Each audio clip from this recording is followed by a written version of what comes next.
Shalom, selamat pagi buat jemaat yang dikasihi oleh Tuhan.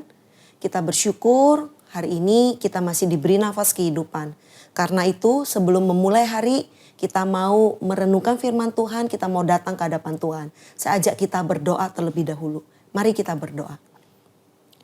Allah Bapa kami di surga, sungguh kami bersyukur kalau hari ini Tuhan masih memberi kami kesempatan untuk hidup yang baru. Bersyukur untuk setiap rahmat-Mu, bersyukur untuk setiap anugerah-Mu, bersyukur untuk setiap penyertaan Tuhan yang selalu baru setiap pagi. Terima kasih Bapa. Kami serahkan waktu di depan ketika kami membaca, mendengar, merenungkan firman Tuhan. Biarlah Tuhan tolong kami untuk boleh paham Allah Roh Kudus yang menolong setiap kami. Terima kasih Bapa. Dalam nama Tuhan Yesus kami berdoa dan bersyukur. Amin. Bapak Ibu Saudara, tema kita pada pagi hari ini saya beri judul Menjadi Anak-anak Allah yang didasarkan pada kitab Roma pasal 9 ayat 6 sampai 13. Tetapi saya hanya akan bacakan ayat ke-8 saja. Demikian bunyi firman Tuhan. Artinya bukan anak-anak secara jasmani yang adalah anak-anak Allah, tetapi anak-anak perjanjian yang disebut keturunan yang benar. Bapak Ibu Saudara, pernah nggak sih kita berpikir mengapa saya bisa menjadi anak Allah? Mungkin ada yang menjawab, oh iya saya lahir di keluarga Kristen. Otomatis saya menjadi orang Kristen, saya menjadi anak Allah. Mungkin ada juga yang berkata, oh karena saya rajin ke gereja. Karena saya rajin melayani Tuhan. Karena saya sering berbuat baik. Makanya saya menjadi anak Allah. Tapi Bapak Ibu Saudara, semua jawaban itu tidak sesuai dengan kebenaran yang kita baca pagi ini.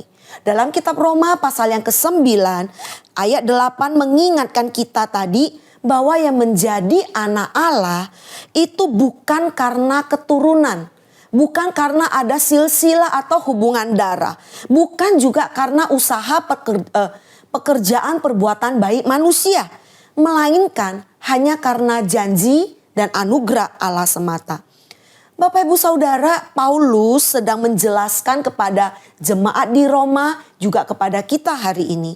Bahwa tidak semua keturunan Abraham secara otomatis menjadi umat Allah. Ia memberi contoh antara Ismail dengan Ishak. Keduanya itu adalah anak kandung dari Abraham. Tetapi Allah memilih Ishak sebagai anak perjanjian. Hal ini menunjukkan bahwa sejak semula keselamatan itu tidak didasarkan pada hubungan darah atau kekeluargaan. Melainkan hanya pada karya dan janji Allah.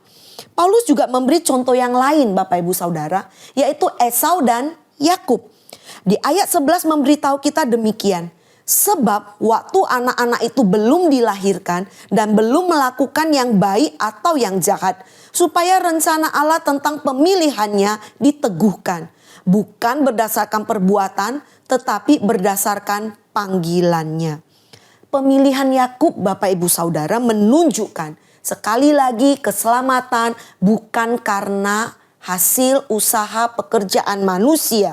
Allah memilih Yakub sebelum Yakub bisa melakukan apapun. Paulus ingin menekankan kepada kita bahwa dasar keselamatan itu hanyalah anugerah Allah, bukan prestasi manusia. Bapak Ibu dan Saudara, prinsip yang sama berlaku bagi kita hari ini. Tidak ada seorang pun yang bisa menjadi anak Allah karena lahir di keluarga Kristen. Karena memiliki orang tua yang saleh, karena rajin melayani di gereja, rajin beribadah, rajin bersedekah. Bukan Bapak Ibu Saudara. Semua perbuatan itu baik. Tetapi itu bukan dasar keselamatan kita. Kita menjadi anak Allah semata-mata hanya karena Allah. Dalam anugerah dan kedaulatannya Allah memanggil kita kepada Kristus. Kebenaran ini Bapak Ibu Saudara seharusnya membuat kita menjadi orang yang rendah hati. Karena apa? Tidak ada sesuatu yang bisa kita sombongkan. Tidak ada ruang untuk menyombongkan diri. Karena keselamatan itu adalah pemberian Allah. Jika hari ini kita bisa percaya kepada Kristus, itu adalah bukti nyata dari kasih karunia Allah yang bekerja dalam hidup kita. Lalu bagaimana seharusnya respon kita, Bapak Ibu Saudara? Ketika keselamatan yang kita terima itu bukan karena perbuatan kita. Karena itu jangan sampai kita hidup dengan sikap seperti ini. Oh, karena saya sudah diselamatkan. Saya sudah bebas dari hukuman dosa. Karena itu saya boleh hidup sesuka-suka hati saya. Enggak seperti itu Bapak Ibu Saudara.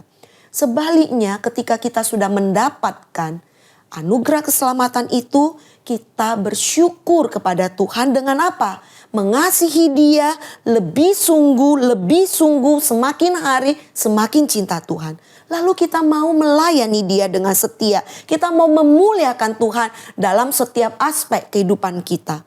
Entah di rumah, di tempat kerja, di sekolah, di kampus, di tengah-tengah masyarakat yang tidak mengenal Tuhan. Kita tidak berbuat baik supaya diterima Allah. Bukan. Tetapi kita berbuat baik karena kita sudah terlebih dahulu diterima oleh Allah di dalam Kristus Yesus. Karena itu Bapak Ibu Saudara, sebelum saya menutup renungan pada pagi hari ini, saya ajak kita lihat introspeksi ke dalam kehidupan kita. Apakah saya semakin hari semakin mencintai Tuhan? Apakah hidup saya hari ini sudah menyenangkan, sudah memuliakan Tuhan?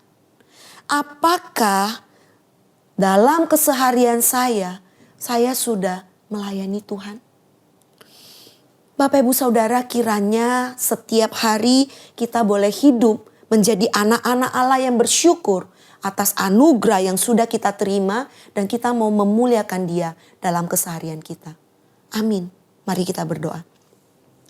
Bapa dalam surga, kami bersyukur kalau kami boleh Engkau angkat, Engkau selamatkan menjadi anak-anak Allah.